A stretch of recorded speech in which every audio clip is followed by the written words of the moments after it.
Opening statements. Milord, আসামি mobile দেখা ছাড়া কিছুই খেতে চায় না, সারাক্ষণ কার্টুন দেখে এবং গেমস খেলে।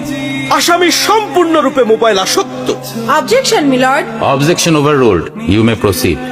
আসামি তার বাবার মোবাইল দেখতে দেখতে হাত থেকে ফেলে ডিসপ্লে ভাঙারও রেকর্ড আছে।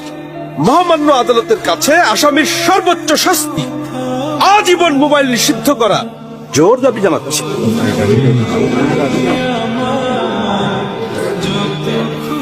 Order, order. আসামি কি কিছু বলতে চায়? হ্যাঁ, আমি ভুল করেছি, আমি অপরাধী। আমি মোবাইল ছাড়া খেতে চাইনি, কিন্তু খেতে চাইনি বলে কেউ গল্প করে আদব করে খাওয়াইনি তো। আমাকে মোবাইল দিয়ে ভুলিয়েছে, আমিও ভুলেছি। এখন মোবাইল ছাড়া খেতে ইচ্ছে করে না। কিন্তু তুমি তো মোবাইলে গেমও খেলো। আমার তো খেলতে ইচ্ছে করে, কেউ তো আমার সাথে খেলে না, খেলতে নিয়েও যায় না। এখন আমি কি